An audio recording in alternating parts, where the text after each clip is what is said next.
past obliterated. For a historian, the challenge is not to add to this erasure, but rather to help reverse it.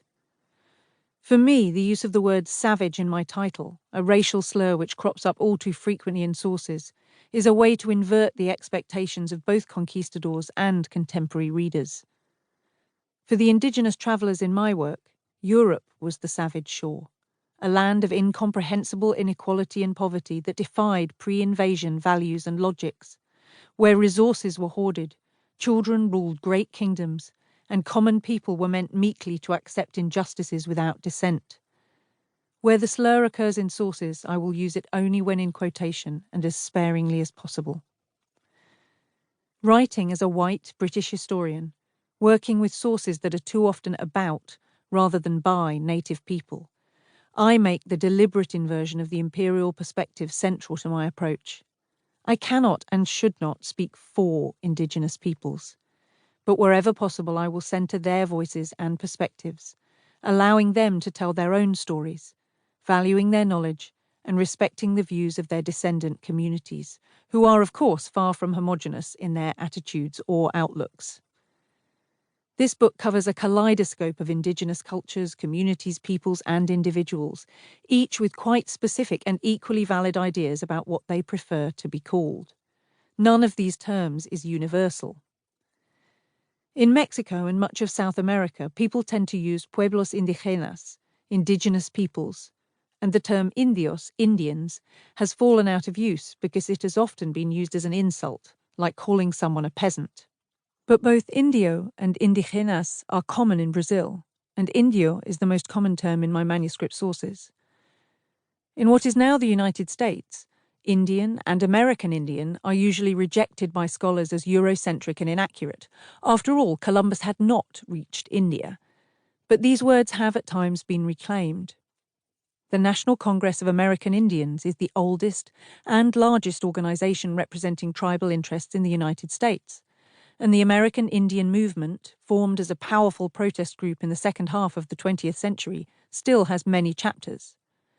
There are also historical Indian acts and treaties which use the word Indian, giving it socio-legal and political significance.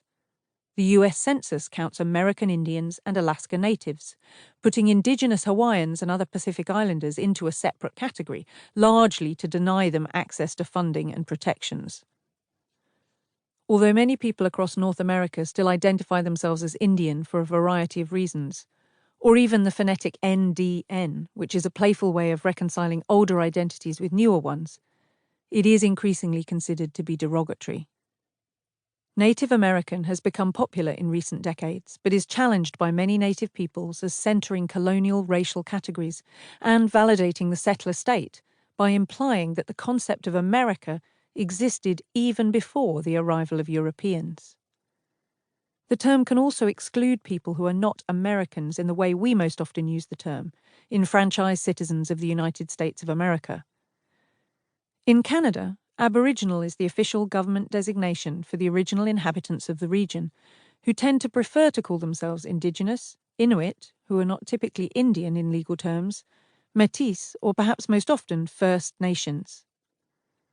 The similar First Peoples has also gained popularity in some quarters, removing the potentially problematic implication that nations must be recognized by states. Of all these terms, only Indigenous is generally seen as relatively neutral, though Native has been reclaimed in recent years.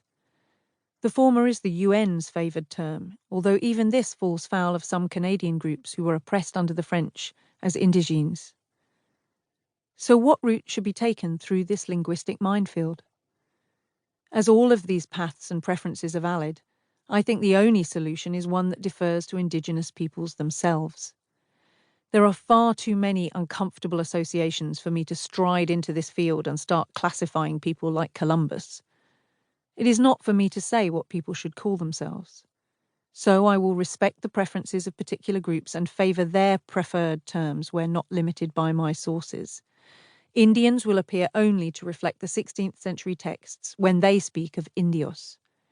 And Indigenous Americans has been used in my title as the clearest way to articulate the geographical scope of the book for readers. Much of the current generation uses native or indigenous